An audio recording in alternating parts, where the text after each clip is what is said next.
Baik, Assalamualaikum warahmatullahi taala wabarakatuh. Tuan-tuan, sahabat-sahabat di luar sana, insyaAllah sebentar lagi tepat jam 3 insyaAllah hari ini bertuah Haji dapat bersama dengan yang bahagia Datuk Profesor Dr. Muhammad Fadil Cik Din, Sifu Kaunseling Malaysia, juga guru haji sewaktu buat ijazah kaunseling ini, orangnya yang sangat bagus, sangat berilmu. Kita akan berkongsi dengan Datuk pada petang ini, insyaAllah. Sekejap lagi Datuk akan masuk, kita akan bersama Datuk. Okay, sahabat-sahabat kaunselor, sahabat-sahabat semua, sila boleh join online ini, live hari ini. Dan boleh bertanya apa yang nak tanya, nanti dia akan kemukakan kepada Prof untuk Prof jawab dalam pasal live ini dalam konteks bimbingan dan konteks psikologi dan kaunseling sebagai seorang pakar. InsyaAllah tuan-tuan, kita tunggu Datuk masuk tepat jam 3. Sebelum itu kawan-kawan masuk share dengan kawan-kawan supaya lebih ramai dapat lihat live kita pada petang ini bersama tetamu istimewa bagi Profesor Datuk Dr. Profesor Muhammad Fadil Cik Din, guru saya, pensyarah terkenal, pakar dalam bidang psikologi dan kaunseling yang selalu juga ada program dalam TV, selalu dijemput ke saya. Sekarang masih lagi bertugas sebagai pensyarah di Universiti Pertahanan sebagai pensyarah Profesor Psikologi Kaunseling. Alhamdulillah. InsyaAllah sebentar lagi kita akan bersama beliau untuk kita live bersama, insyaAllah.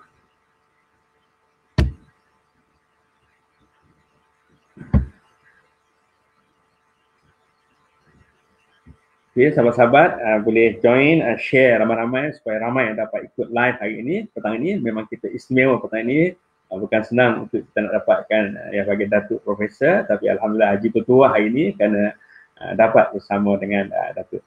Okay. InsyaAllah kita tunggu Datuk masuk.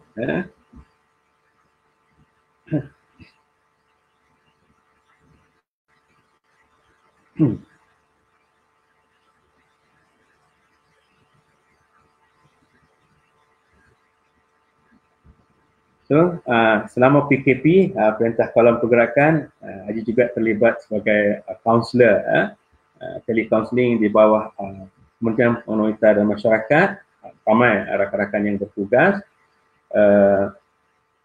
Memang kita sudah menerima banyak kes-kes melalui talian kasih, telecounseling, dan kebanyakan kes yang kita terima adalah kes-kes yang melibatkan rumah tangga, kes-kes yang melibatkan konflik rumah tangga, suami isteri dengan anak-anak, dengan mertua dan sebagainya. Jadi hari ini kita bertuah, kita akan minta penjelasan daripada yang bahagia Datuk dari psikologi dan kaunselingnya, dan kita minta pandangan bahagia Datuk, kita minta tip-tip daripada bahagia Datuk bagaimana untuk menangani kes seumpama ini. So kalau kaunselor-kaunselor yang dengar sangat berguna, sebab ini adalah sifu kaunseling kita, sifu kaunseling negara kita, pernah jadi presiden lembaga kaunselor dan macam-macam banyak dia terlibat dalam hal-hal yang berkaitan psikologi dan kaunseling negara kita, juga antarabangsa. Maka hari ini kita bertuah sebab kita akan bersama dengan yang berbahagia Datuk, insyaAllah. Sementara kita menunggu, share dengan kawan-kawan ramai-ramai, jemput kawan-kawan join untuk live pada petang ini. Bukan selalu kita dapat bersama dengan Datuk sementara menunggu kita nak bersungkai hari ini, khususnya untuk orang di Sabah insyaAllah.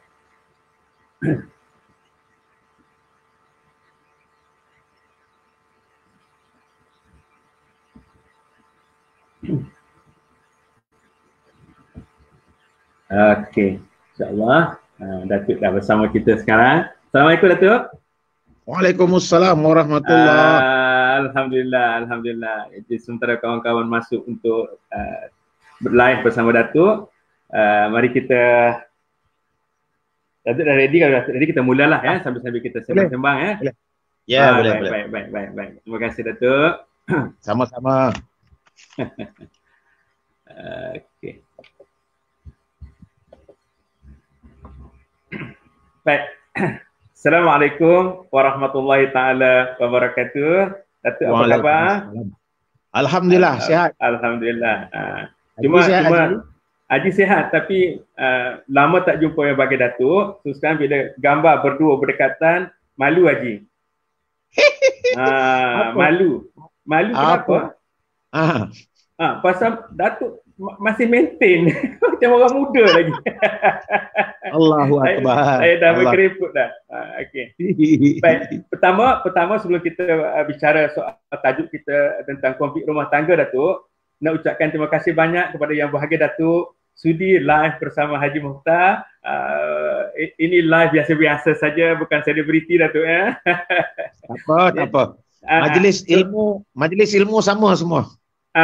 Matlamat saya, kalaupun tak ramai yang ikut live, video kita ini akan menjadi kenangan, akan menjadi panduan barangkali bila kita tak ada orang yang akan melihat balik dan ramai yang akan dapat manfaat daripada video ini. Mudah-mudahan Datuk.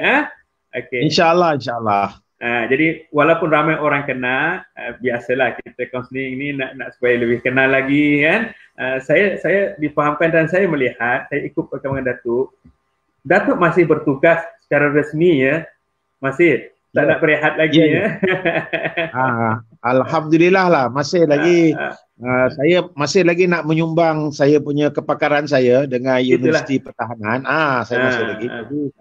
Jadi rasanya apa dia tu ni ada juga plan untuk nak pergi ke tempat lain dan sebagainya. Tapi sekarang ni bila ada COVID ni dah lain lah ceritanya. Sangat diperlukan lah, Datuk sangat diperlukan lah sekarang ni. Alhamdulillah. Sebab itu bila saya merancang buat live bersama pakar-pakar dan sebagainya, nama Datuk memang sudah ada dalam kepala saya yang pertama. Alhamdulillah. Cuma mencari masa dan ruang, kita panggil dulu yang kecil-kecil dulu bicara kan.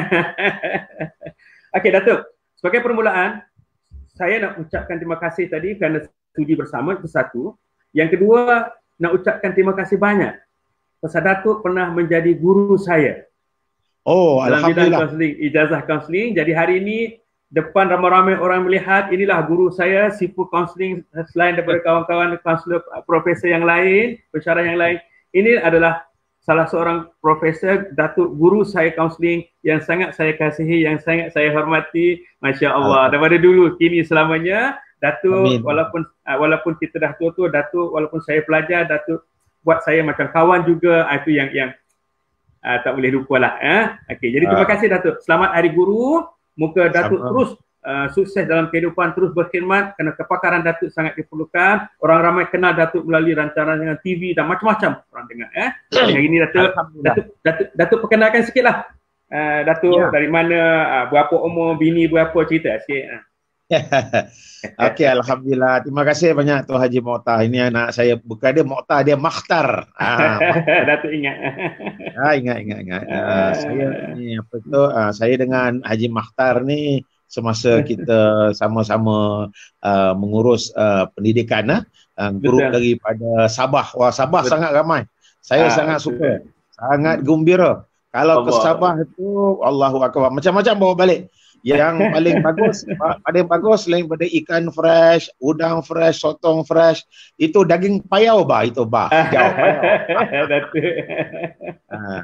Habis tu ni saya ni asal saya daripada Pulau Pinang. Sekolah semua di Pulau Pinang. Kemudian saya melanjutkan pelajaran, masuk maktab Guru Muhammad Khalid.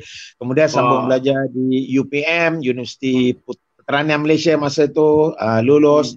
Alhamdulillah dapat kelas pertama, kemudian dapat scholarship UPM, pergi buat PhD, dan bila saya balik, Alhamdulillah saya menjadi pensyarah di UPM. Iyalah. Kemudian selama kurang lebih dalam 10 tahun kot, 12 tahun tu saya duduk dekat situ, saya ditawarkan untuk menjadi pengarah Institut Sosial Malaysia. Saya pergi Iyalah. ke Institut Sosial Malaysia menjadi pengarah dekat situ selama 5 tahun. Kemudian saya balik menjadi seorang pensyarah. Sehari saja saya balik UPM. Kemudian UPNM melamar saya untuk menjadi TNC lah, Timbalan Naik Chancellor Hewan Pelajar daripada tahun 2012 sehinggalah saya pencen tahun lepas 2019. Selama beberapa tahun tu, 8 tahun ada kurang lebih. Kemudian semasa saya duduk di UPM tu banyaklah saya terlibat di dalam aktiviti-aktiviti kaunseling. Yang pertama sekali adalah memberi pendidikan, mengembangkan dunia pendidikan kaunseling. Dekat situlah saya jumpa Tuan Haji Makhtar. Kita ada grup yang dalam kampus, kita ada grup luar kampus, kita ada grup di kampus-kampus satellite. Kita ada grup yang PJJ datang ke UPM dengan student. Jadi itu di segi pengajaran lah. Kemudian di dalam research pun ada, paling banyak research sebenarnya saya buat masa saya dekat Institut Sosial. Dekat situ banyak kajian-kajian berkaitan dengan psikososial dan sebagainya. Kemudian selain daripada situ saya juga banyak menjalankan aktiviti-aktiviti komuniti kemasyarakatan, sukarelawan dan sebagainya. Hari ini saya dah pencen tetapi saya menjadi pensyarah kontrak di UPNM. Dan insyaAllah lah kalau panjang umur kita berjumpa lagi lah nanti Tuan Haji di Sabah dan sebagainya. Teringin juga nak jumpa kawan-kawan di Sabah tu. Di dalam bidang kaunseling profesional pula, alhamdulillah saya balik saja daripada buat PhD pada tahun 1995 96. Saya masa tu saya masih lagi buat PhD sebenarnya. Saya menjadi Setiausaha Perkama dan masa itulah bersama dengan Datuk Yunus Noor, Presiden Perkama, kita membentuk Akta Kaunselor, Akta 580. Akta untuk mengawal selia amalan kaunseling, dan banyaklah aktiviti-aktiviti daripada awal lah, sejarah awal sehinggalah pada hari ini memang semua ada dalam kepala otak saya lah tentang amalan kaunseling ni. Dan saya pernah menjadi bukan setiausaha, dia panggil jawatankuasa, kemudian akhir sekali sebagai Presiden Lembaga Kaunselor. Sehingga apabila saya menjawat jawatan pengurusan pentadbiran sebagai TNC, saya dah kurang ada attachment, tapi saya masih buat counselling. Setiap tahun saya mesti ada sesi counselling saya untuk tidak hilang kemahiran saya, dan sehingga hari ini saya masih lagi lah melibatkan diri di dalam aktiviti-aktiviti counselling. Dan sekarang ni sekali-sekala muncul untuk membantu negara di dalam pengongsian dengan sahabat-sahabat, dengan anak-anak buah saya, dengan anak-anak murid, dan juga di TV-TV peringkat kebangsaan. Okey, itu saja Tuan Haji dulu.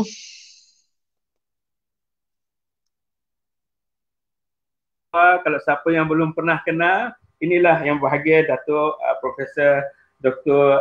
Fadil Cik Din.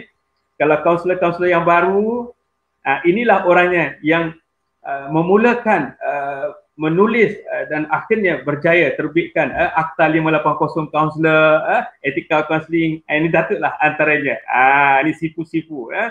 Bila Datuk sebut ke Sabah, saya teringatlah, mari kita sedekahkan Al-Fatihah lah kepada arwah asbi kita.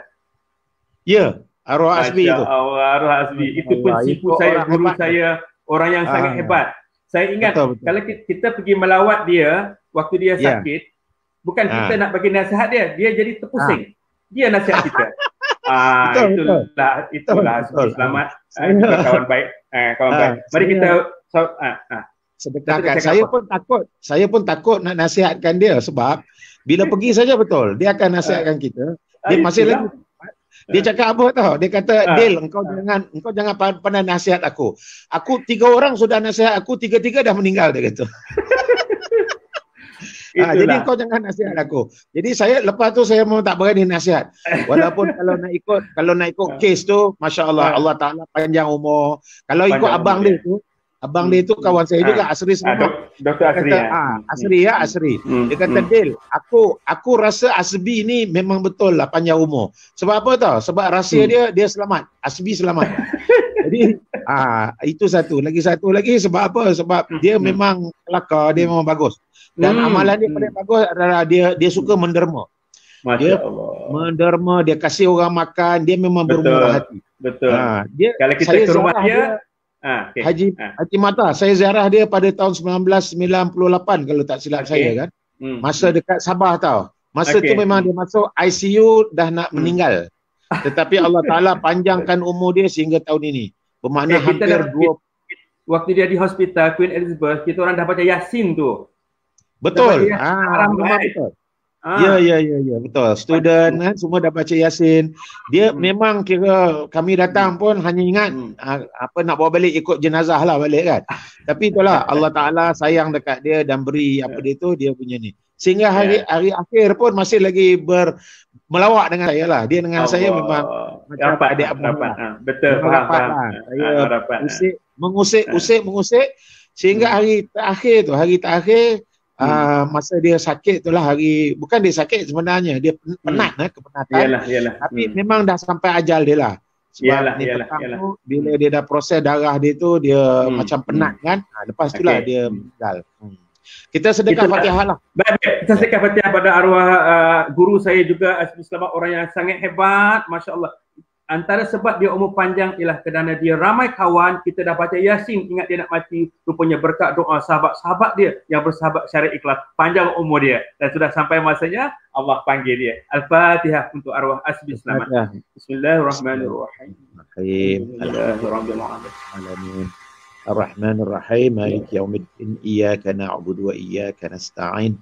Ihdinas siratal mustaqim. Siratal ladzina an'amta 'alaihim ghairil maghdubi 'alaihim waladdallin. Amin ya rabbal alamin. Amin. Mudah-mudahan Allah tenangkan ruh arwah di alam barzakh, kuburnya dilapangkan seumpama taman-taman syurga, diberi ganjaran syurga yang terbaik, dan mudah-mudahan kita akan bertemu arwah di sana dengan orang-orang baik. InsyaAllah. Baik, sebelum kita terus pada agenda saya bersama Datuk ini, ada kawan-kawan yang masuk ni, Juliana Ana, Nakiuddin Zulkifli, terima kasih kerana join live. Ustaz Nabi Sudan, kirim salam. Oh ya, Nabi Sudan. Nabi Sudan, ini orang hebat ni. Memang hebat. Punya kelebihan yang sangat luar biasa. Pandai komputer, pakar komputer, pakai semua. Hebat. Betul. Terima kasih. Okey, baik. Doktor, sepanjang PKP, daripada fasa pertama sampai sekarang PKPB fasa kelima, saya salah seorang anak murid doktor Datuk yang bertugas sebagai kaunselor di bawah lembaga Kementerian Pembangunan Wanita dan Masyarakat itu, telecounseling talian kasih. Alhamdulillah. Kita masih terlibat beri sumbangan. Maka fasa 1, fasa 2 okey lagi. Fasa 1 okey lagi. Fasa 2 sudah mula ada klien. Antara kliennya, kisah benarnya Datuk, Masya Allah. Kita selalu beri motivasi, ceramah-ceramah di mana-mana. Mari kita berkasih sayang, suami isteri tolong menolong, bina keluarga yang bahagia. Dan kita mengharapkan hikmah pada waktu PKP sudah duduk kat rumah, dah tak kerja, tak sibuk, pagi-pagi, siang malam dah boleh peluk isteri.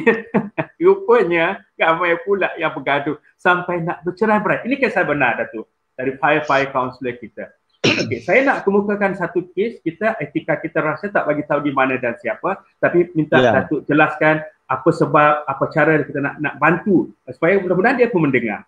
Okey, kisah pertama yang saya nak beri pada Datuk. Seorang isteri yang menjadi klien mempunyai anak satu dengan suami lama. Anak masih kecil. Berkahwin dengan suami baru. Biasalah waktu bercinta, sebelum kahwin, janji aku akan jaga kamu sebagai isteri aku yang terbaik, aku akan jaga anak kamu seperti anak aku, kan? Cairlah wanita ini. Tapi kisah benarnya, baru 2 bulan berkahwin, kemudian pindah duduk bersama keluarga mertua dan ngam pula dah tak boleh keluar kerana ada perintah PKP. Yang dia punya hasrat kerana stresnya itu, sebab suami tak peduli dia, menyebelahi mak mertua saja, masak kena komplain, dan anak menjadi sasaran, makan kacang, bersepah pun kena marah, kena pukul. Dia kalau boleh, memang dia nak lari, tapi terpaksa duduk kerana PKP. Ini situasinya. Datuk tolong jelaskan kenapa ini boleh terjadi. Sepatutnya Datuk kena nasihat suami yang begini. Sila Datuk. Okey, terima kasih ya. Itu senario yang Mokhtar bagi ya, tak? Kita boleh lihat, kita boleh dengar kepada senario yang ada. Tetapi yang paling baik sekali adalah sesi kaunseling kita kena meneroka lah. Kita kena meneroka menggunakan kita dalam family ini, kita boleh menggunakan pelbagai pendekatan-pendekatan berasaskan kepada teori-teori kekeluargaan ataupun kaunseling kekeluargaan yang ada, yang kita belajar. Ada banyak teori sistem, teori kefungsian keluarga, teori struktur keluarga, teori keluarga yang psikodinamik, behavioral, existential dan sebagainya. Banyak. Sebab itu di dalam sesi kaunseling kita tidak boleh menerima apa saja yang diperkatakan sebagai satu ultimatum. Sebab saya masih ingat lagi cikgu saya, Datin Dr. Mizan, Profesor Dr. Mizan, bagi tahu dia lebih awal daripada awak lah. Awak anak murid saya. Dr. Mizan tu guru saya masa saya belajar. 8 tahun lebih awal dia dah bagi tahu. Dia kata dalam kaunseling ni kita kena teroka. Sebab apa? Sebab dia kata presenting problem is not the real problem. Apa yang dia present kepada kita tu bukan. Sebab itu kita kaunseling ni kita kena mengambil masa sikit. Kita tak boleh terus kalau dalam sesi yang lain betul. Kalau kita gunakan teknik-teknik coaching, kejurulatihan, teknik-teknik motivasi dan sebagainya, kita boleh zoom in kepada isu yang dibawa. Tetapi dalam kaunseling kita kena teroka. Apabila Tuan Haji Mokhtar kata dia ada anak satu, bermakna dia ada sejarahnya. Keluarga ni kita kena terima. History adalah penting. Pertama adalah individu. Pertama adalah individu. Yang kedua adalah history. Saya pernah jumpa dengan Samuel Gladding di US tu. Dr. Samuel Gladding, dalam masa satu hari saya jumpa dia, banyak ilmu keluarga yang saya tanya dekat dia. Dia kata, saya tanya, sir, please be exact. Cuba bercakap kepada saya apa perkara yang patutnya kita lakukan masa kita nak tolong sesuatu keluarga. Dia kata, Dr. Fadil, dia katakan, there are 3 things yang kita kena bagi fokus. Kita nak tolong. Yang pertama adalah kisahnya, kisah keluarga, dia kata. Kisah keluarga ni penting, dia kata. Kenapa? Di situ ada historinya. History. Macam sekarang ni dia kata suami baru. Suami baru ada sejarahnya. Seorang janda yang ada satu anak, dia ada sejarahnya. Pertama adalah isterinya yang pertama.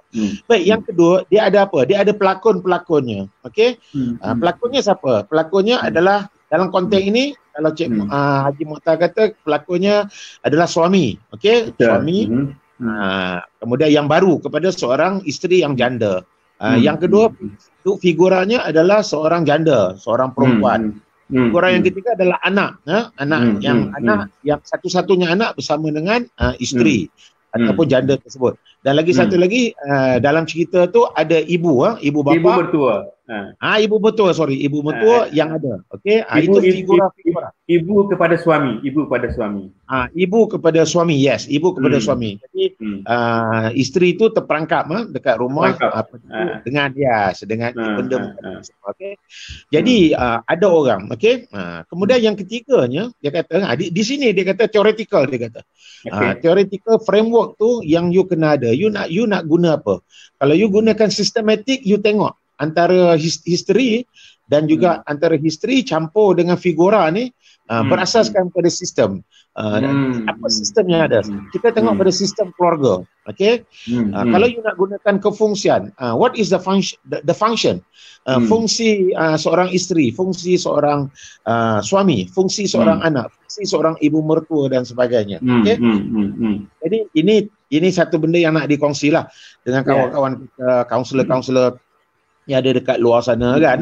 Sebab nak menerangkan, saya tak boleh nak zoom in dan terus menyelesaikan masalah terus secara tuntas. Jadi dalam konteks itu baik. bila kita fokus kepada sejarah, tak payahlah sejarah, mungkin banyak macam-macam cerita. Saya lebih suka melihat kepada individu tu, individu. Baik, bagaimana kita ada empat gelung lah, kita ada 4 gelung, 4 bulatan. Bulatan yang pertama adalah bulatan suami, bulatan isteri. Mungkin yang jumpa dengan Tuan Haji adalah isteri kot. Isteri lah, isteri. Isteri. Jadi kita jadikan dia bulatan yang pertama. Isteri datang satu bulatan, isteri datang bercerita tentang hubungan dia dengan suami dia. Bulatan yang kedua. Baik, dekat bulatan itu apa yang bertindan sebenarnya? Apa yang bertindan? Apa isu-isu yang menjadi yang sepunya? So balik kepada kita nak menghuraikan apa kesempunyaan yang ada. Di sini yang bila kita bercakap tentang cinta, bercakap tentang kasih sayang dan sebagainya, memang tak dapat dinafikan bahawa ini adalah merupakan satu perhubungan antara manusia. Apabila manusia dengan manusia, hablum minan nas ni, apabila manusia dengan manusia, dia wujud, kita kena faham psikologi perhubungan manusia, dia wujud dalam keadaan yang fizikal dulu Tuan Haji. Fizikal. Maksudnya fizikal daripada jauh. Daripada jauh tu kita nampak. Sebab itu masa bercinta tu, janda ni tengok yang lelaki ni, yang lelaki ni tengok janda. Kemudian mereka pun peringkat yang kedua bersosial. Bersosial maksudnya bolehlah berkenalan, masing-masing. So daripada situ wujud apa? Yes, hubungan daripada sosial, daripada fizikal pada sosial. Bila dapat sosial, dia wujud hubungan emosi dekat situ. Emosi, sayang. Lazimnya dalam hubungan emosi ni, memang emosi mempengaruhi lah. Emosi, kita kena ingat bahawa kita ada 4 komponen yang lain. Kita ada komponen rasa, perasaan, itulah perasaan cinta, kasih, sayang. Tapi dalam masa yang sama, kita juga ada nilai-nilai diri. Nilai-nilai yang kita ambil daripada nilai agama, nilai bangsa kita dan sebagainya. Dan yang ketiganya, kita ada nilai fikir kita. Tetapi kerana kuatnya perasaan kasih, sayang, cinta dan sebagainya, kita menolak. Walaupun nilai kata tunggu dulu, siasat dulu, tengok dulu. Tetapi dia kata tak apa. Hati kata dah nak juga. Kan? Tak apa. Give a try, dia kata. Cuba je lah kahwin, kan? Apa salahnya kahwin? Jadi aku ni dah janda.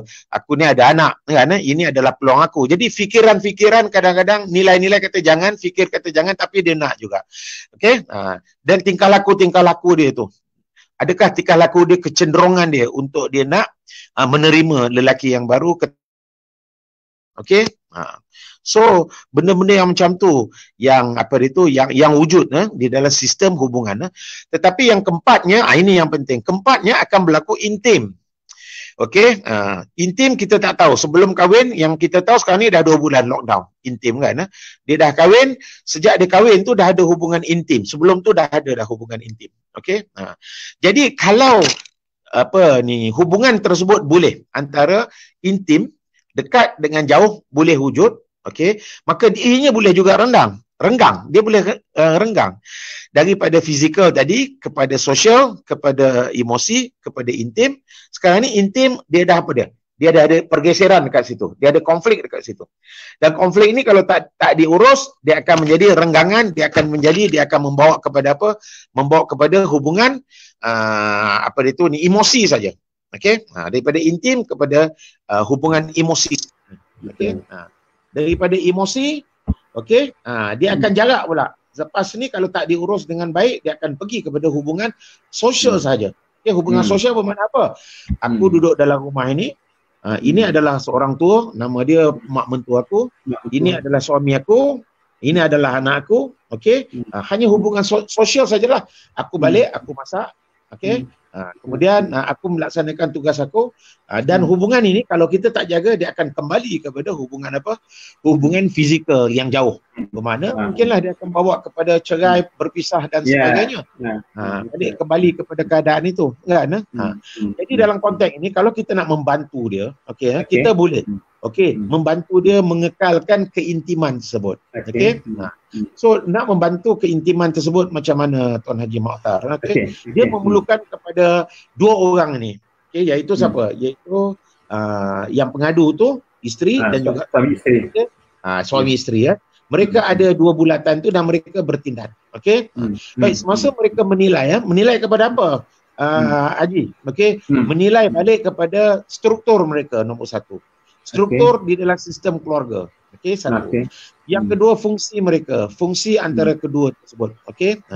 Yang ketiga apa? Yang ketiga adalah fungsi, struktur dan sistem.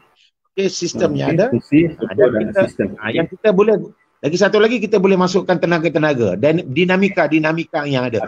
Sebab bila kita sedang konflik, bila kita sedang marah, tenaga dah ada tu. Tenaga psikik yang tak dapat diurus dengan betul tu dah mula bergeseran, dah mula melodak, nak menggelodak dah. Nak menggelodak dan sebagainya. Jadi tenaga-tenaga begini pun kita boleh bantu untuk nak menguruskan. Okey. Jadi itu langkah yang pertama. Okay. Langkah yang kedua yang boleh kita bantu adalah dalam konteks ni, kalau saya akan membawa kepada apa realitinya. Okey, realitinya. Apa yang sedang berlaku bagi dia faham bahawa ini realiti dia. Okey. Ini semuanya adalah perkara yang dia hadapi. Baik, di dalam sistem teori ini, antara isu yang ada adalah isu dia panggil sebagai expectation role. Yes, expectation role. Okey, dengan tugas hakiki dia. Okey, apa yang dia harap, apa yang diharapkan dengan apa yang dia lakukan. Ataupun antara, kalau kita ambil teori apa itu yang kita belajar existential humanistic tu, antara real self dengan ideal self lah. Real self ideal. Ya, secara idealnya apa dia? Tetapi dalam konteks ini dia namakan sebagai expectation. Marital expectation. Dia panggil marital expectation. Yes, apa yang diharapkan. Jadi apabila seorang isteri itu berkahwin, seorang isteri yang ada anak, berkahwin dengan seorang teruna yang sekarang ni ada dekat ada dekat rumah si suami, kemudian di rumah tu ada apa? Di rumah tu ada ibu. Anak ada ibu mertua. Jadi dia dah ada dah. Pertama diri dia, yang kedua diri suami dia. Sekarang ni datang gelong yang ketiga. Bulatan yang ketiga adalah mertuanya. Mertuanya. Jadi kita kena buat 3 bulatan lah. Bulatan yang pertama diri dia, bulatan yang kedua suami dia. Sekarang ni dah ada bulatan yang ketiga, iaitu bulatan ibu mertua dia. So dalam konteks sekarang ni, kita berbincang dengan dia tentang apa? Tentang ekspektasi. Apa dia ekspektasi? Okey. Apa ekspektasi yang kemungkinan selama ni dia tak nampak ataupun dia tak ada insight. Okey. Dia tak nampak ataupun dia tak berbincang antara suami dengan isteri ataupun isteri dengan suami. Okey, tak jelas benda tu. Dia hanya assume, dia hanya menganggap saja. Dia assume. Yes, okey. Aku mengharapkan engkau macam ni. Engkau mengharapkan aku macam ni. Okey? Aku mengharapkan engkau bagi nasihatlah pada ibu supaya terima aku. Kalau aku masak tak suka, terimalah ibu. Dia mengharapkan begitu lah. Benda-benda macam tu lah. Itu isu dia. Isu ni pengharapan, expectation. Sebab itu di dalam, kalau kita baca banyak teori ataupun asas kepada teori kekeluargaan ni adalah marital expectation tu. Apabila kita berkahwin, kita ada marital expectation. Kita ada. Karena kadang-kadang expectation kita ni ada stigma. Sebagai contoh, seorang isteri mesti masak. Seorang perempuan mesti masak, mesti kemas rumah. Apabila dia mesti memasak, maka dia akan terperangkap dengan apa? Mesti masak yang betul. Mesti masak yang sedap. Mesti masak yang dapat memenuhi keperluan klien orang lain, ibu mertua dan sebagainya. Kepercayaan yang tidak rasional itu. Jadi asas inilah. Kemudian lawannya adalah reality. Okey, realitinya apa? Realitinya adalah dia suami expect dia masak, tapi realitinya dia tak berapa pandai masak. Selama ni pun dia main order aja. Dia main panda food. Dia main panda, dia main grab food aja. Okey, sebenarnya itu. Jadi benda-benda yang macam tu semua akan menjadi konflik lah dekat sini. So marital expectation dengan reality ya, dengan tugas-tugas hakiki dia tu adalah ataupun tugas apa ni realitinya tu kadang-kadang bertindan ataupun berkonflik antara satu sama lain. Dan lagi satu lagi Tuan Haji Mokhtar, lagi satu lagi dalam kes ni lah, dalam kes ni dia ada gelung yang keempat pula, dia ada bulatan yang keempat, iaitu bulatan anak dia tu. Anak kecil. Ya, jadi sekarang ni kita ada 4 bulatan dekat situ. 4 bulatan. Dekat klien tu yang pertama kita tunjuk dekat dia, ini bulatan yang pertama. Bulatan yang pertama adalah isu you dengan isu suami. 1 bulatan, 2 bulatan. Yang kedua, situasi yang kedua adalah 3 bulatan. You, kemudian suami you dengan ibu mertua you. Dan senario yang keempat adalah you, suami, ibu mertua dan juga anak. Jadi ada 4 bulatan dekat situ. Dan isu yang kita boleh bincangkan tentang itulah dia, konflik antara apa? Antara expectation role dengan realitinya. Okey, apa yang patut dibuat dan sebagainya. Jadi dalam proses ini kita itulah dia. Dalam kaunseling kita nak memahamkan klien kan, bukannya mudah untuk nak bagi klien faham. Bukannya mudah untuk nak bagi dia faham. Jadi yang berkesannya kita bukan setakat kena berkaunseling atau buat sesi dengan isteri ni. Suami dia kena ada bersama. Yalah, itu yang terbaik lah Tuan Haji. Yes, itu yang terbaik. Kadang-kadang yalah dalam kaunseling pun keluarga pun kita tak memaksa seorang itu terpaksa memanggil suami dan sebagainya. Okay? Tapi dalam konteks kita saya tengok memang adalah budaya untuk sebab apa? Sebab masyarakat kita bagus. Masyarakat kita suami isteri ni dia bertanggungjawab. Apabila kita panggil suami untuk datang, suami datang kerana suami respect. Bermakna suami menunjukkan bahawa suami masih lagi mahu melibatkan diri menyelesaikan masalah. Tetapi kadang-kadang kita itu kemudianlah. Pasti yang pertama yang kita nak tangani ialah klien kita sekarang ni dengan kaedah telecounseling sekarang ni supaya dia reda, dia tenang, dia boleh terima dulu keadaan. Betul. Dia ada peringkat dia lah Tuan Haji. Betul, saya setuju tu. Tuan Haji dapat layan perasaan dia pun dah okey dah Tuan Haji sebenarnya. Setakat ini beda sikit lah. Sebab saya masih lagi ingat kepada ini Tan Sri Nordin Kardi bagi ilmu masa saya student. Dia kata dia students, semua pelajar-pelajar, apabila seseorang itu datang kepada kamu, seorang klien datang kepada kamu, dia akan bawa 2 perkara. Pertama adalah masalahnya, yang kedua adalah perasaan bersama dengan masalahnya. Macam ni janda ni lah, dia ada masalah dengan suami dan juga masalah dengan anak dan sebagainya. Apabila dia datang kepada Tuan Haji Mokhtar, kita memang tak boleh nak selesaikan masalah dia now and then, memang tak boleh. Tapi kita jangan layan masalah dia, kita layan kepada perasaan dia. Jadi macam orang macam Tuan Haji ni, ada suara yang lunak. Tuan Haji ni ada, walaupun orang tak nampak, dengar suara pun auranya bagus. Suara Haji pun ni C minor macam Jalaluddin Hasan. Jadi bila dia telefon je, bila kita meredakan perasaan dia, dia akan rasa apa? Dia akan rasa didengari, dia akan rasa selamat. Itu yang kita nak tu. Apabila seorang klien tu datang kepada kita, dia membawa 2 perkara. Satu masalah, lagi satu perasaan. Masalah memang kita tak boleh selesai. Kita terima perasaan dia, pendengar dia. Sebab perasaan dia tu dalam psikologi counseling, apabila dia datang dengan perasaan, bersama dengan perasaan tu, itulah dia punya perasaan asap tebal tu, asap tebal dukan tu tebal sangat. Bila asap tebal, dia punya pemikiran tak dapat, taufik hidayah tak datang. Dia punya kelab tu.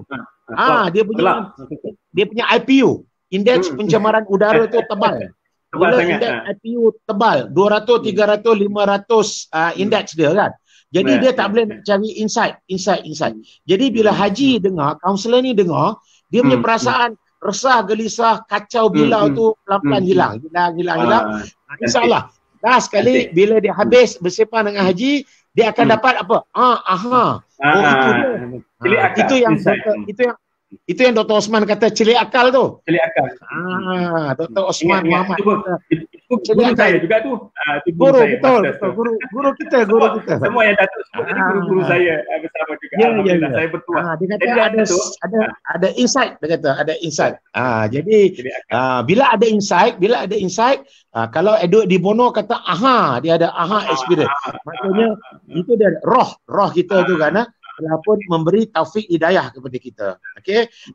Dia ada nirvana dan sebagainya. Maka dengan keadaan yang reda dan sebagainya, insya-Allah bila dia balik sambil-sambil dia duduk, dia akan dengar tengyang-nyang cakap daripada Haji Mokhtar. Dia kata, oh Haji Mokhtar kata ini betul lah. Betul lah. Jadi dia buat proses mental tu ada. Dia akan ada reframing balik tu. Itu dia. Terima kasih Datuk. Jadi kita jelas dalam nak menangani kes macam ni, kena lihat dia punya sejarahnya, kena tengok dia punya perkaitan gelung-gelung, mana gelung utama, gelung kedua, gelung ketiga, mana yang bertindan-tindih. Cantik sekali, Masya Allah, jelas. Datuk, ni ada sahabat kita Nasir Len, saya pun tak kenal ni, Encik Nasir Len. Oh, Nasir. Terima kasih Nasir Len. Terima kasih atas penerangan oleh Yang Berhormat Datuk Prof. Dr. Fadil. Sangat lama tidak dengar suara Datuk Dr. Fadil. Saya student kaunseling Datuk di UPM tahun 1997 dia. Wow, ya Nasir Len, yes. Nasir Len. Ingat nama di Facebook lah Nasir Len lah, tapi 1997. Okey, UPM. Kemudian terima kasih Tuan Muhammad Rofi Ismail, dikenalan saya di Sabah. Ni pun orang yang suami yang hebat, suami yang selalu masak kat dapur. Ini orang contoh ni yang pun membahagiakan isteri. Muhammad Rofi. Ada Maya, saya tak kenal tapi terima kasih kerana bersama. Nanti kalau nak tanya boleh tanya, Datuk boleh jawab. Kemudian ada Abdul Hassan bin Khatam juga sedang melihat kita. Okey, Datuk. Jadi bahasa mudah yang saya beri kepada klien tadi, bahasa mudah lah yang saya cakap. Okey. Apa pun yang berlaku sekarang ni, you tenang-tenang sajalah. Suami you balik nak makan, you masak. Dia nak tidur, layan. Jaga anak supaya tak makan bersepah. Mak nak cakap apa pun, you senyum ajalah. Masak ajalah. Sementara selesai PKP. Saya kata bila dah PKP selesai, kita bincang lain lah. Jadi reda lah sikit dia, tenang lah sikit. Duduk lah elok-elok. Dia nak makan masak. Dia nak tidur layan, dia cakap.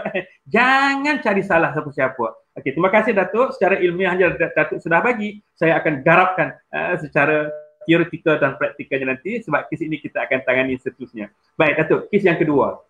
Okey. Kes yang kedua ialah dia melibatkan suami isteri juga, kemudian ada di sana kakak ipar. Klien perempuan lah, klien perempuan ni. Klien perempuan, suami isteri, ada kakak ipar, ada ibu mertua juga. Ni masalah ibu mertua dia banyak kan. Okey. Jadi dia ada konflik bukan saja dengan suami, ibu mertua tak berapa, tetapi dengan kakak ipar. Kakak ipar ni orang terpelajar yang mula rasa macam tak senang dengan kehadiran klien sebab dia nampak macam dia ni disaingi oleh ibu mertua. Ibu mertua masak sama-sama dengan dia. Bila dia nak pergi kerja, kadang-kadang mertua pun bekalkan makanan untuk dia. Ya rapatlah dengan mertua, baiklah. Tapi kakak ipar ni jealous. Kakak ipar pergi kerja awal. Jadi mak mertua tak sempat masak. Dia tak dapat bekalan. Yang dia lambat pergi kerja, dia dapat bekalan. Tapi kakak ipar orang yang berpelajaran tinggi jealous. Dengan kehadiran adik ipar lah. Jadi suami pula jenis yang itulah, yang jenis yang buat tak kisah, dia tak ada usaha nak satukan mereka. Ini bagaimana pula Datuk melihat seperti ini? Jealously. Ini memang apa tu ialah kita fokus kepada klien juga, okey, fokus kepada klien, tetapi yang ini agak berfokus sikitlah pada saya, kerana dia hanya mempunyai konflik dengan kakak ipar dia. Okey. Kakak ipar dia. Kalau kita tengok dia lebih di dalam keadaan dunia ada persaingan, ada kewujudan persaingan. Cuma saya tambah, Datuk lebih faham. Kakak ipar ni belum kahwin lah. Okey, itulah dia. Penting Datuk tahu. Okey, teruskan. Okeylah. Kakak ipar tak kahwin. Tak apalah, tak kahwin ke, tapi saya lebih nampak kepada realiti individu tu kan. Kalau kakak kalau seorang wanita dia dah rapat, mak dia mengatakan skrip dia, mak tu mak aku, okey. Mak aku mestilah memberi tumpuan kepada aku. Right? Jadi stigma dia itulah. Yalah, dia punya minda tu kan. Dia punya skrip semuanya macam tu lah. Mak aku patutnya mesti menyayangi aku. Aku adalah lebih penting dan sebagainya. Okey. Tapi hakikatnya dia yang tak nampak tu, dia tidak nampak kepada dunia di sebalik tu. Dia tak nampak bahawa mak dia perlu kepada apa? Kepada orang yang mau untuk berkawan dengan mak dia. Kawan dengan anak dengan kawan dengan menantu ni lain. Yes, lain. Kemudian keadaan kan, sebab itu kita nampak dia nampak. Tapi kalau itulah dia, kita harapkan kakak ipar dia lah yang berubah dan sebagainya. Tetapi dia nak mengubah kakak ipar dia tak boleh. Dia hanya boleh mengubah diri dia. Okey. Jadi si isteri ni dia kena mengubahkan diri dia. Tapi dalam yang sama kita boleh bagi skills untuk dia bagaimana nak membantu mengubah kakak dia tu, okey, melalui proses komunikasi yang lebih berkesan antara dia dengan kakak ipar dia itulah. Okey. Secara tak langsung. Okey, dalam konteks yang ini kan, yang pertama kan, kita fokus kepada si isteri dulu kan. Si isteri pun dalam konteks ini kita screen dulu kan sejarah-sejarah dia. Isteri dia kita dah screen, okey, bagus. Yang kedua adalah kita screen kepada diri dia tu, okey, diri dia. Jadi kita buat tu lah, dia punya gelong tu antara dia dengan suami macam mana. Dia dengan suami nampak macam okey. Okey, nampak macam okey. Tak banyak yang berkasih dan sebagainya. Okey, tak banyak. Kemudian yang kedua, antara dia dengan suami, kita masukkan yang ketiga, kakak ipar ni. Ada tak? Okay, dalam dua isu ni, dia nampak tak banyak sangat. Dia kata, antara tiga ni, antara aku, suami aku dengan kakak ipar aku, tak banyak krisis sangat. Krisis timbul banyak dekat ini dia tiga punya senario ni. Aku kakak ipar dan mak mentua. Kan? Jadi mak mentua, figure mak mentua tu apabila wujud klien Tuan Haji dengan ipar yang ada isu dua gelong tu. Kemudian yang gelong yang ketiga adalah gelong ni mak mentua tu. Nampaknya ini setting ini tiga gelong ni nampak dia punya gegaran tu banyak. Vibrant. Sebab melibatkan mentua lah. Bila masuk je mentua. Sebab apa? Sebab dia pun sama juga. Dia nak jaga, klien nak jaga hati suami. Suami faham. Tetapi dia lebih nak jaga hati mak mentua. Tetapi mak mentua ada isu dengan kakak ipar. Kan? Kakak ipar ni yang mempunyai pemikiran yang macam tak rasional kan. Milat lagi satu lagi itulah kakak macam you kata mungkin dia tak berkahwin kan. Jadi persaingan tu ada. Dia lagi satu lagi dia orang ni dah hidup dalam satu keluarga yang lama. Okey. Kemudian mak ni mak aku. Habis tu macam you kata dia pun ada pendidikan yang tinggi dan sebagainya. Orang pendidikan tinggi ni lagi bahaya sebab apa? Sebab harapan dia tinggi. Skrip dia punya andaian semuanya tinggi-tinggi kan. Dia punya apa yang dia nak tu. Kalau kadang-kadang kalau orang pendidikan tinggi ni ada hikmah, itu yang dalam Islam ni kita kena ada hikmah. Bila pendidikan tinggi ada hikmah, sebab pendidikan tinggi dia akan bawa kepada sombong, angkuh bongkak. Kalau tak betul bawa diri begitulah. Kalau kita ni belajar tinggi sampai PhD profesor kan, tiba-tiba kita ni angkuh bongkak, itu akan bahaya. Dekat situlah kita kena ada hikmah. Bila masuk hikmah, masuk rendah diri, bila dia blend, jadi dia akan nampak benda tu lebih terbuka dan sebagainya. Jadi harapan diri dia pun harapan yang apa? Harapan yang natural. Harapan yang orang kata harapan yang yang umum lah, yang boleh kita capai. Maksudnya harapan sederhana lah. Makassar tu sederhana tu. Tetapi kalau kita pendidikan tinggi, belajar tinggi, PhD, ada profesor dan sebagainya, dan kita angkuh dengan diri kita, maka skrip kita tu tinggi sangat. Kita punya ekspektasi tu akan tinggi. Okey, bila terlalu tinggi kita dan sukar untuk kita nak turun ke bawah, ini yang akan menjadi gangguan. Jadi balik kepada klien you tu, di sinilah yang dia kena gunakan kemahiran komunikasi. Bagaimana untuk nak berinteraksi dengan kakak ipar yang mempunyai andaian yang tinggi, harapan yang tinggi, skrip bahasa yang tinggi, okey, konflik, iri hati yang tinggi, hasad yang tinggi kan. Bagaimana? Dia boleh ada hasad, dia boleh ada hasad, dia boleh ada dengki, tetapi dengki sikit cukup lah. Kan? Jangan sampai timbul yang konflik lah. Jadi dia ada kompromi dekat situ kan. Itu yang kita nak kena didik dia supaya dia ada kemahiran komunikasi untuk berinteraksi. Okey? Dengan pihak yang ketiga ni lah. Pihak yang pertama dia, pihak yang kedua suami, pihak yang ketiga adalah kakak ipar dia itulah yang menjadi isu. Yalah. Terima kasih. Nampak? Jadi lagi sekali kita kena faham melihat apa isu, gelong-gelong mana yang perlu kita utamakan dulu. Bukan boleh nak rangkum semua, susah itu kan. Tak boleh rangkum. Kalau rangkum semua penat. Kalau rangkum semua penat kita. Kaunseling ni bukan kerja. Kita macam Haji Mokhtar buat kaunseling. Kaunselor dia buat satu hari 3-4 sesi dah pening kepala dah. Penat. Boleh terlentang. Betul. Kalau yang payah lagi kita nak rungkai, sakit kepala. Balik pun penat. Allahu Akbar. Jadi bahasa kampung lagi yang saya sebut kepada klien ini ialah kena pandailah ambil hati kakak ipar, kan? Kalau mak memang masak lambat, sedangkan kakak ipar pergi awal tak sempat nak bekalkan makanan yang mak masak. Bagus, you sekali-sekala you bangun awal, you tolong masak, you yang bekalkan pada kakak ipar you. Itu bahasa kampung. Cantik. Itunya dia terasa mak dia lebih sayang menantu lah pula. Itu aja dalam kepalanya. Betul.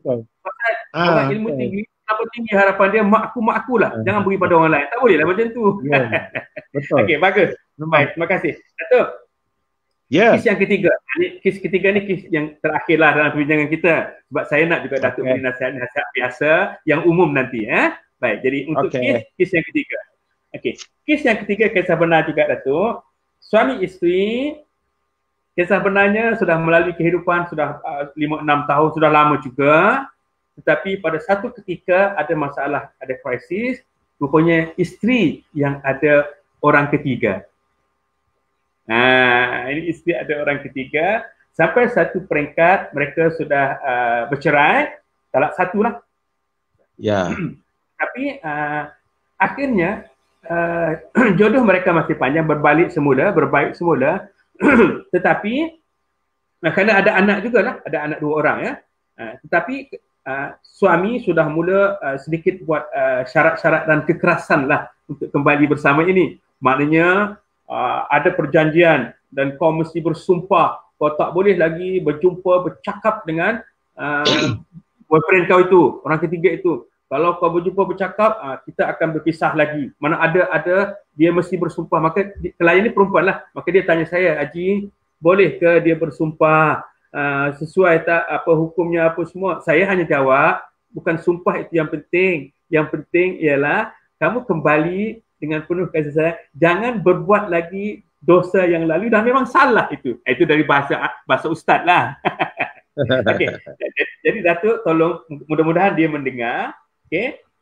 Supaya dia faham bagaimana nak bawa diri, sudah kembali kepada suami, jangan lagi ada isu-isu kisah lama yang mengganggu kehidupan. Dari segi psikologi dan kaunselingnya. Sila Datuk. Ni just nak tahu je, dia dah balik semula ke ataupun dalam proses nak balik? Sekarang dah balik dah. Tapi dah ada dah. Dah ada dah. Kena kontrol lah. Mana dia dah balik kepada suami lama lah kan? Dah balik, tapi dia masih lagi nak menghubungi. Dah balik, senang lah. Sebab kita nak berbincang biar kita jelas tau. Betul. Kalau itu keadaannya, kalau itulah keadaannya, di sinilah yang saya kata tadi kan. Kalau kita mahu bahawa hidup suami isteri ni dia pun tahu kan, hidup suami isteri ni adalah perkongsian antara 2 individu. Apabila datang anak, makalah individu yang lain di mana kita kena berkongsi, dan perkongsian kita di dalam satu sistem keluarga. Dan sistem keluarga kita kena jelas. Sebab apa? Sebab kita hidup di dalam 2 nilai. Nilai yang pertama nilai agama, nilai yang kedua adalah nilai bangsa kita. Alright. Kalau kita baca kepada buku-buku kaunseling psikologi keluarga barat, memanglah dia tidak sangat berasaskan kepada nilai agama dan sebagainya. Kan? Apa pun atas kepada diri kita sendirilah. Jadi kalau kita percaya kepada itu, kita ambil dulu nilai agama dan nilai budaya. Okey? Nilai agama dan nilai budaya jelas menunjukkan bahawa institusi keluarga adalah institusi yang sangat murni, yang patut kita jaga. Dia tidak ada pihak lain daripada suami, isteri dan anak-anak. Okey? Itu kena jelas. Okey, so dalam gelong pun sama juga, gelong suami, gelong isteri dan gelong isteri, yang ini kesnya isteri, suami dan anak-anak. Jadi gelong dia ni dia kena jaga gelong ni. Okey, jangan ada gelong-gelong lain yang masuk. Sebab itulah pada pandangan saya adalah baik juga. Sebab apa? Sebab sebelum dia patah balik mewujudkan suasana yang dia nak. Okey, suami yang asal dia itu telah meletakkan beberapa syarat-syarat dan sebagainya. Okey, dan dia pun menerima syarat-syarat tersebut. Dan saya yakin dengan orang kata apa dia tu kematangan yang ada pada dia, dengan nilai agama yang ada pada dia, dengan kebijaksanaan dia dan sebagainya, dia dengan kepentingan yang ada, mungkin kepentingan anak-anak dan sebagainya, maka dia telah membawa diri dia. Okey, di sinilah apabila kita masuk di dalam keluarga kita, masuklah sepenuhnya. Jangan masuk separuh-separuh. Ini yang dia kena buat. Okey, jangan masuk separuh-separuh. Okey, kalau dia masih jangan ada lagi cerita dengan boyfriend ni, orang ketiga ni, lupakan. Itulah dia. Dia boleh wujudkan. Sebab itu kalau dia nak, okey, dia boleh wujudkan, tetapi dia kena taat kepada nilai yang ada ni, nilai di dalam sistem institusi keluarga yang ada. Sebab apa? Sebab orang yang ketiga ni sekarang ni adalah kawan kepada dia. Dia bukan lagi suami, dia bekas suami. Okey, bekas suami. Jadi hubungan dia tu sebenarnya boleh dikatakan mesti kena tutup di segi apa? Di segi hukum tutup. Hukum kena tutup. Tetapi dia ada tanggungjawab sosial yang lain. Okey, dia ada tanggungjawab sosial. Okey. Di sini yang dia kena faham, hubungan antara dua manusia yang kita bincang tadi tu dengan kes yang pertama, yang paling rapat adalah hubungan intim. Hubungan intim. Sekarang ni dia hanya boleh wujudkan hubungan intim dia dengan siapa? Dia suami dia sekarang ni dengan anak-anak dia. Tiga-tiga tu mesti intim. Okey, baik. Yang kedua apa dia? Hubungan emosi. Dia wajib wujudkan hubungan emosi dengan suami dia, dengan anak-anak dia dan sebagainya. Okey, right. Baik, dengan suami yang lama tu, dia boleh tak wujudkan hubungan emosi? Dia tak boleh wujudkan hubungan emosi. Dia tak boleh. Tetapi dia boleh wujudkan hubungan yang ketiga dalam sistem sosial, kita namakan hubungan sosial. Sebab apa? Dia ada tanggungjawab sosial. Okey? Katakanlah kalau dia ada anak dengan suami dulu, ada tak anak? Ada? Tak ada. Tak kahwin pun, tak kahwin. Ini berpisah, bercerai talak satu, baru berkawan dengan orang ketiga. Tadi gara-gara bercerai baru kan kawan, belum kahwin lagi lah. Okey. Talak satu. Okey. Tak kahwin pun. Okey, jadi tak ada masalah lah. Itu benda tu tak ada masalah. Jadi klien you ni dia kena faham bahawa dia ada 4 yang saya kata tadi kan. Yang pertama kita ada hubungan fizikal, yang kedua hubungan sosial, semua manusia ada. Saya macam you, kita sekarang ni berhubungan secara sosial ni.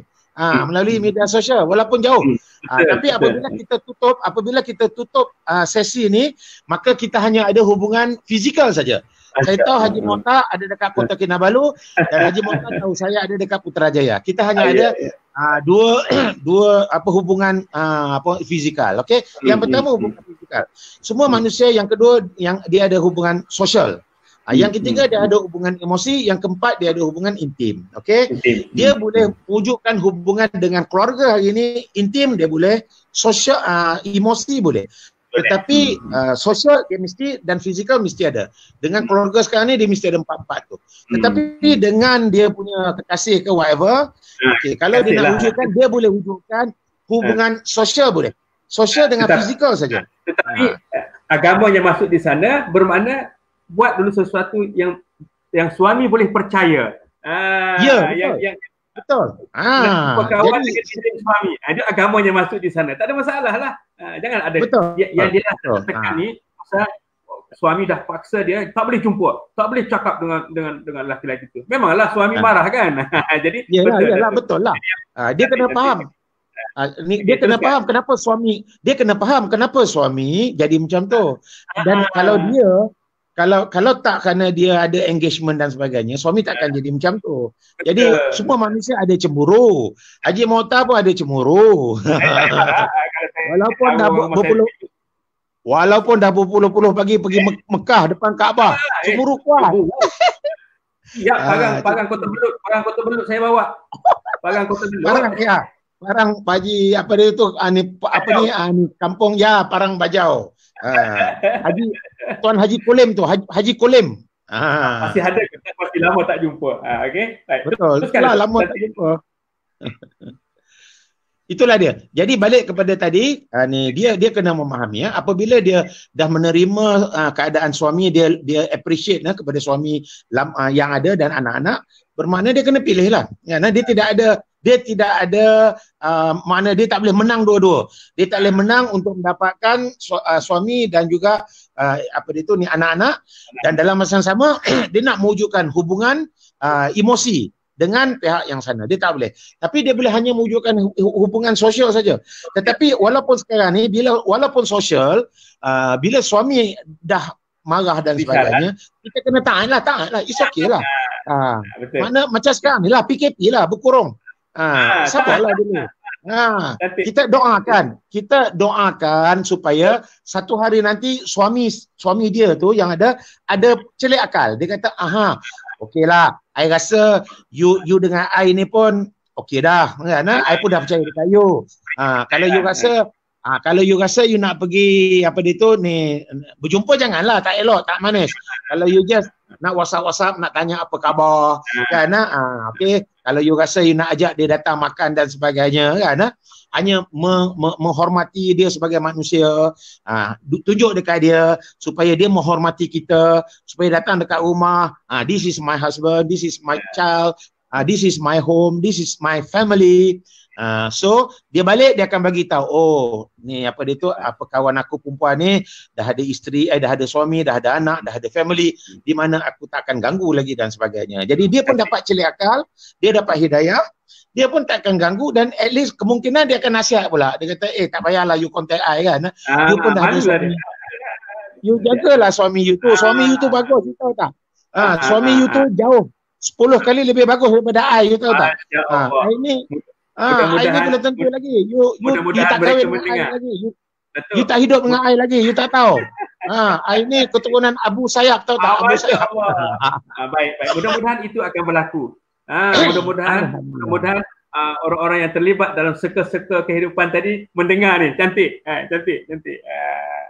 Okey, bagus. Terima kasih Datuk. Cantik. Jelas kita akan berikan pada klien satu persatu hubungan intim, hubungan emosi kepada siapa? Hubungan sosial.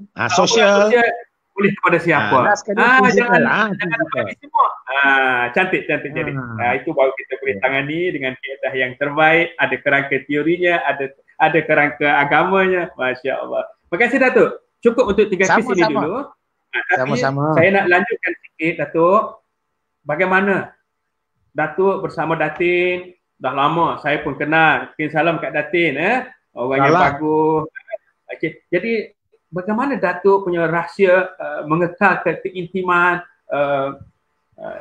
aura cintanya, magnet cintanya masih membara, bukannya waktu muda dia. Orang muda ni ialah waktu muda duduk tengok jauh, nampak jauh pun dah mengenang bulu roma. Magnet cintanya kuat, jauh dah meremang bulu roma. Bila dah tua-tua, gesek-gesek pun tak meremang lagi. Jadi bagaimana Datuk mengekalkan magnet cinta ini? Silakan kawan-kawan. Okeylah. Saya ni seorang yang agak mathematical, okey. Saya ni orang mathematical. Saya ni orang yang agak logical, okey. Banyak menggunakan pemikiran lah, proses mental saya banyak. In fact hubungan saya pun banyak melalui proses mental, melebihi segala-galanya lah. Perasaan ada, emosi ada, kan? Tetapi apabila perasaan itu kadang-kadang tak terkawal, mental mengurus perasaan, dia akan dapat membantu, kan? Contohnya lah, macam kita lah institusi kalau saya daripada awal dulu daripada saya berkahwin sehinggalah pada hari ini saya berpegang kepada prinsip bahawa keluarga itu kita patut melindungi mereka. Kita sebagai bapa ni Haji Mokhtar, kita mesti melindungi keluarga. Itu nombor satu. Tugas yang kedua kita mesti menjaga. Pertama, lindung dengan jaga lain. Lindung kita menyediakan apa? Kita menyediakan bumbung, atap, kerangka dan sebagainya. Lindung dia. Supaya hujan tak kena panas dan sebagainya. Yang kedua kita jaga dia. Selamatan. Yang kedua kita jaga dia. Di sinilah bila kita jaga dia keselamatan ada dan sebagainya. Okey. Kemudian yang ketiganya kita pelihara dia. Pelihara ni kena pelihara. Okey, anak isteri dan sebagainya. Dan yang keempatnya adalah kita mendidik dan juga mengasuh. Okey, didik dan asuh. Jadi proses inilah balik kepada klien kita kes-kes yang 3 tu. Kalau kita tahu fungsi keluarga kita 4 ni, insya-Allah kita akan dapat jadi. Sepanjang jalan memang ada dia punya orang kata keluh kesah, gigit sedangkan lidah lagi tergigit. Baru saya nak sebut sedangkan lidah lagi tergigit, Datuk dah sebut. Itulah kehidupan. Tambah pula bini dah tua dah kan. Saya 61, bini pun 61 macam Haji Mokhtar, sama je umur. Jadi kita tenang saja, kita terima hakikat. Orang tua ni yang sayang orang muda. Kalau ada bini muda tu bolehlah sayang, tapi bini tua ni kalau sayang ni pelik nampak namanya. Cuma bini tua ni kita kena hormat. Kena hormat. Yang kedua kita kena takut dengan bini tua ni. Kita kena ingat bini tua ni dia punya doa dia kuat. Bini tua ni sebenarnya dia kuat sebab dia dah bagi makan kat kita lama. Jadi kalau dia dah terinaya, dia angkat tangan doa, hancurkan kita. Hancur kita. Maknanya kita kena hormat, kita kena hormat kepada bini tua sebab doa dia tu. Masya-Allah. Betul. Saya setuju. Jadi itulah dia punya rahsianya. Yang muda kita sayang, tapi setakat ini tak adalah yang muda. Yang ada yang tua. Yang tua tak berapa sayang. Yang tua tak berapa sayang, tapi yang tua ni kita hormat. Kena hormat dan kita takut. Okey. Jadi kerana itulah.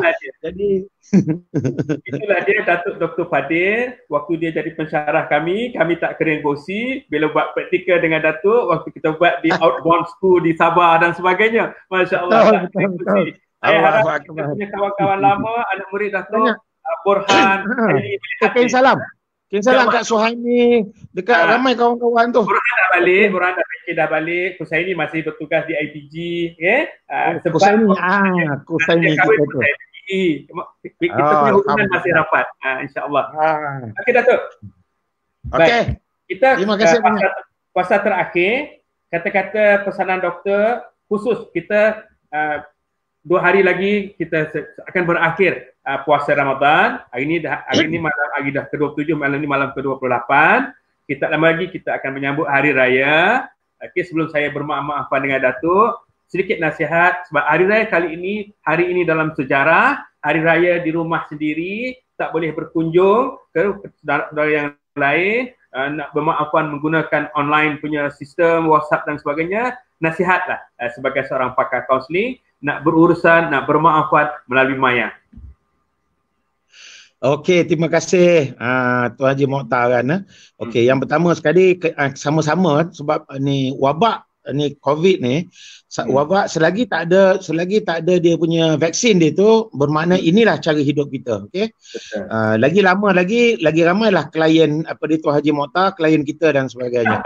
Kita pun tak nak masyarakat kita terus hidup begini. Kita nak kita kembali bebas dan merdeka dan melakukan apa yang kita boleh buat dengan bebas.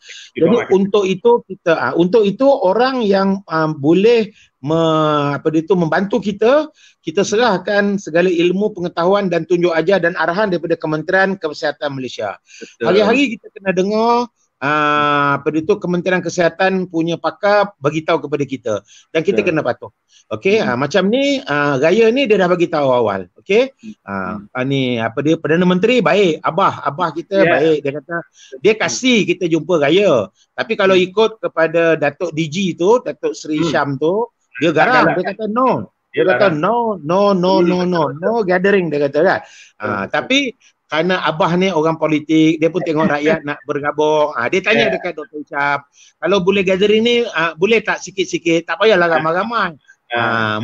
Mungkin dia bagi tahu dekat Tan Sri Mahyudin, boleh kot Tan Sri. Tapi sikit-sikit boleh lah, jangan ramai-ramai. Kan? Jadi ini yang kita kena menghormati, bermakna bukan satu dia panggil kelulusan yang terus kita dapat lesen besar. Kita boleh. Kemudian ni Datuk Seri Ismail Sabri, ketua kanan kan, menteri kanan tu pun bagi tahu juga, jangan rentas negeri, rentas daerah boleh, boleh. Jadi itulah, kalau nak tanya saya pada hari ini, saya berpesan bahawa dia punya tagline tu bagus, kita mesti menang. Kita mesti menang, kita mesti menang. Saya dekat Universiti Tentera mengajar saya, dalam tentera kita tak menang 90%, 80% tak, kita menang 100%. Kalau menang selagi 100%, menang total. Selagi kita tak ada semua tak ada kes, kosong, zero kes, semua dah baik dan sebagainya, kita tunggu dulu sampai satu keadaan di mana semua dah habis, barulah boleh diisytiharkan sebagai kita menang. Sekarang ni kita tak menang lagi, kita belum menang lagi. Kes sentiasa ada. Cuma kes sekarang ni dah turun sikit, sekitar bawah daripada 50, alhamdulillah. Itu yang kita nak kan. Jadi itulah dia, kita mesti menang untuk hari ini, mesti menang dan jaga diri kita, jaga kita dan sebagainya. Okey. Terima kasih Datuk. Jadi lagi satu lagi, minta maaf. Satu lagi. Nak bagi ucap selamat hari raya. Silakan.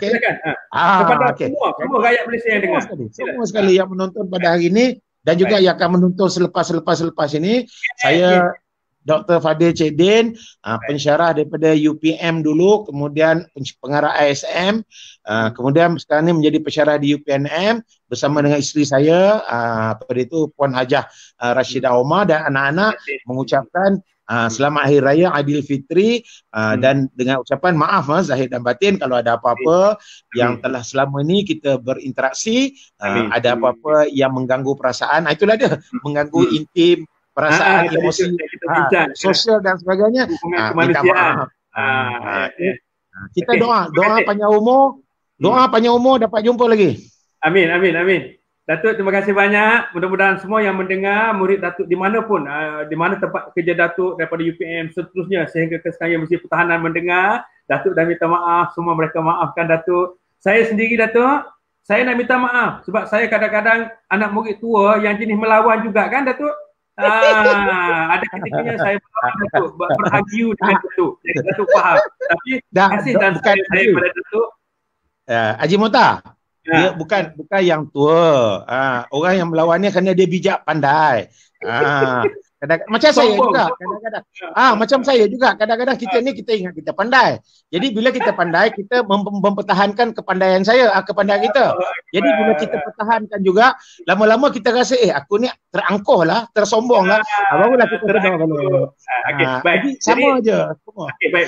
Secara live sekarang, Datuk, saya minta maaf atas silap saya daripada saya belajar dengan Datuk dulu sehingga saya kerja kadang-kadang berurusan dengan Datuk, ada ketikanya berselisih pandangan. Mohon ampun dan maaf, tapi Datuk tetap maha guru saya yang saya hormat sampai bila-bila, sampai syurga.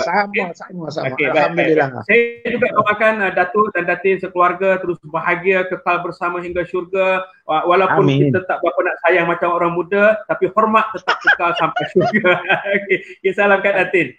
Datuk, terima kasih banyak. Ada ruang, ada masa, kalau PKP tambah lagi, saya akan jemput Datuk pertama lagi ya. Boleh. Terima kasih Datuk. Datuk masih handsome. Bolehlah nak berkira-kira nak apa pun, Datuk tetap hormat Datin, tapi pandai-pandai lah. Selamat Hari Raya. Okey. Datuk. Assalamualaikum warahmatullahi taala wabarakatuh. Waalaikumsalam. Baik.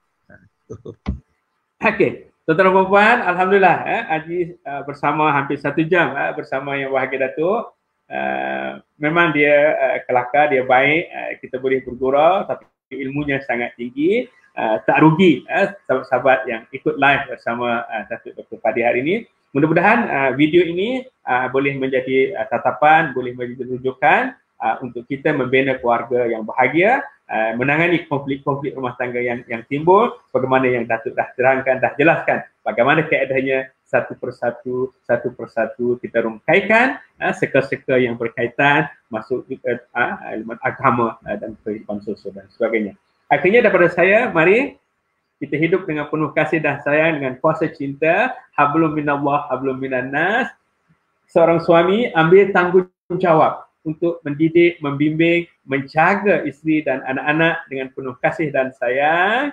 Terima hakikat bahawa inilah isteri kita, terima hakikat inilah suami kita. Baik buruknya inilah suami, inilah isteri kita yang sudah berkorban selamanya kepada kita. Kalau suami, ingat jasa isteri yang telah mengandung dan melahirkan anak-anak kita bersusah payah, bersengkangnya, bersabung nyawa. Anak-anak sudah besar, tak layaklah untuk kita meninggalkan, menjauhkan diri, mula tidak kasih kepada isteri yang telah begitu lama berkorban, makan minum kita, kehidupan kita, nyawa kita, segalanya.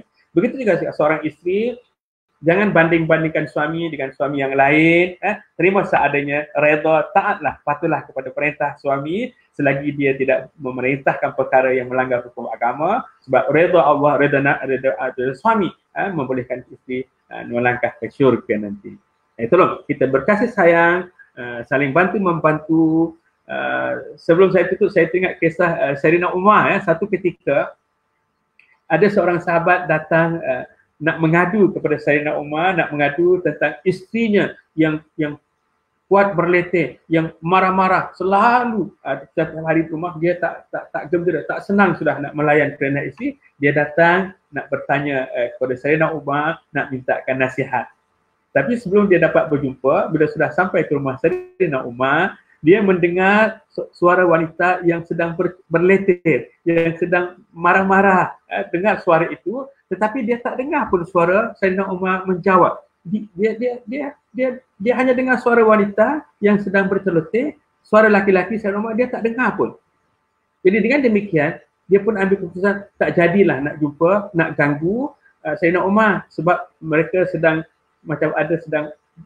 bergaduh lah itu. Tapi kebetulan Sayyidina Umar nampak pemuda ini. Bila dia nampak, dia panggil, "Wahai kawan, mari sahabat, mari. Apa hajat kamu?" Maka laki-laki itu pun berceritalah, "Saya memang hajat tadi nak jumpa Sayyidina Umar, nak bertuan untuk mengadu tentang kerana isteri saya yang selalu berceloteh marah-marah saya." Apa Sayyidina Umar cakap? Isteriku yang selama ini masak untuk aku daripada muda sampai sekarang, siang dan malam, isteriku lah yang mengandung dan melahirkan dan membesarkan anak-anakku dengan penuh kasih dan sayang. Apa salahnya di saat ketika dia berletih, kita berikan ruang dan masa mendengar letiran dia. Apa juga yang kita nak lawan-lawan. Hebat sekali pesanan Sayyidina Umar kepada pemuda tadi. Maka pemuda tadi pun faham.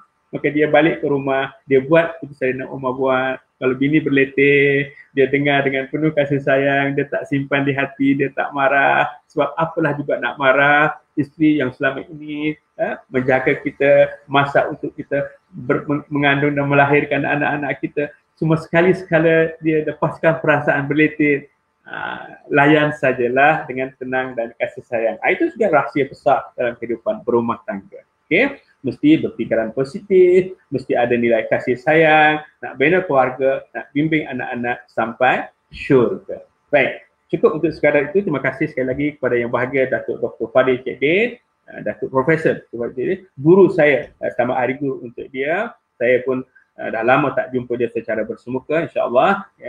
Salam pada Datin, Datuk dan sebagainya. Tuan-tuan perempuan yang ikut live, terima kasih. Share video ini kepada rakan ramai-ramai supaya kita dapat manfaat. Segala permasalahan dirungkaikan dengan baik oleh yang bahagia Datuk melalui kaedah psikologi dan kaunseling.